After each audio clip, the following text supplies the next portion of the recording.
우리나라 선거 가운데 대통령 선거가 기간도 가장 길고 국민적 관심도 가장 큽니다.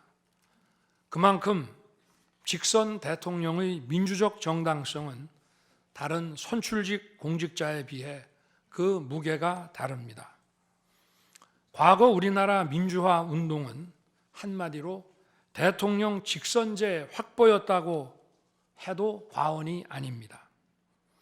그런데 거대 야당은 대선이 끝나자마자 동조 세력과 연대하여 아직 취임도 하지 않은 대통령 당선인을 상대로 선제 탄핵과 퇴진 운동을 벌이기 시작했고, 지난 2년 반 동안 오로지 대통령 끌어내리기를 목표로 정부 공직자 줄탄핵 그리고 입법과 예산 폭거를 계속해 왔습니다. 헌법이 정한 정당한 견제와 균형이 아니라 민주적 정당성의 상징인 직선 대통령 끌어내리기 공작을 그야말로 쉼없이 해온 것입니다. 이것이 국헌문란이 아니면 도대체 어떤 것이 국헌문란 행위이겠습니까? 뿐만 아니라 거대 야당의 이런 지속적 국헌문란 행위는 국가 정체성과 대외 관계에 있어서 자유민주주의 헌법 정신과 동떨어진 인식에 기반하고 있다고 저는 생각합니다. 따라서 직선 대통령을 끌어내리기 위한 줄탄핵, 입법 예산 폭거는 어느 면으로 보나 자유민주주의 헌정질서 파괴의 목표로 하고 있다고 하겠습니다. 흔히들 대통령 중심제 권력 구조를 가지고 제왕적 대통령제라고 합니다.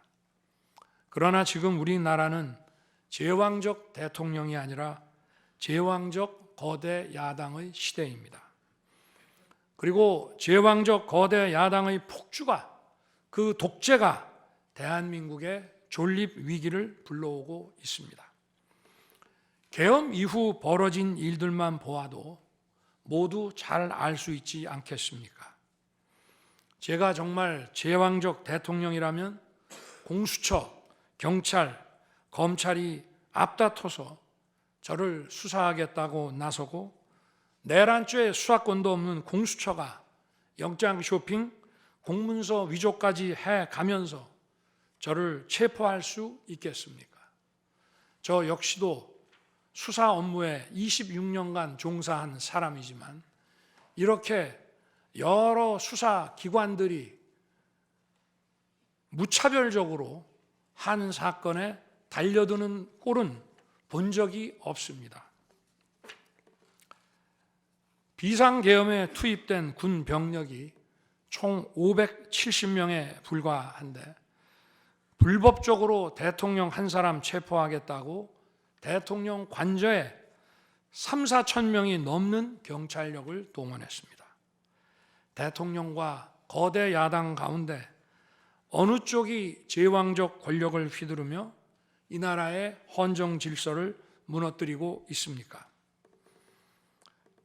제가 비상계엄을 결단한 이유는 이 나라의 절체절명의 위기를 더 이상 방치할 수 없다는 절박함, 그것이었습니다. 저는 주권자인 국민들께 이러한 거대 야당의 반국가적 패악을 알리고 국민들께서 매서운 감시와 비판으로 이를 제발 멈춰달라고 호소하고자 했습니다. 국정마비와 자유민주주의 붕괴를 막고 국가 기능을 정상화하기 위해 절박한 심정으로 계엄을 선포한 것입니다. 12.3 비상계엄의 선포는 국가가 위기 상황과 비상사태에 처해 있음을 선언한 것입니다.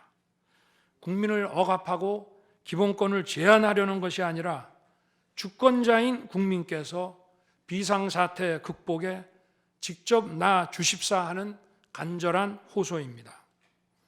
그런데 거대 야당은 제가 국회의 요구에 따라 계엄을 해제한 그날부터 탄핵 시동을 걸었습니다. 하지만 비상계엄은 범죄가 아니고 국가 위기를 극복하기 위한 대통령의 합법적 권한 행사입니다. 저는 긴급 국무회의를 거쳐 방송을 통해 비상계엄을 선포했고, 그 과정에서 거대 야당의 국회 독재가 망국적 위기를 초래하였다고 했기 때문에 많은 사람들이 국회로 몰려들 것이었고, 계엄 상황에서 질서 유지를 위해 국회에 최소한의 병력을 투입했으며, 국회가 해제 요구 결의를 하자 즉각 병력을 철수하고 국무회의를 소집해서 계엄을 해제했습니다.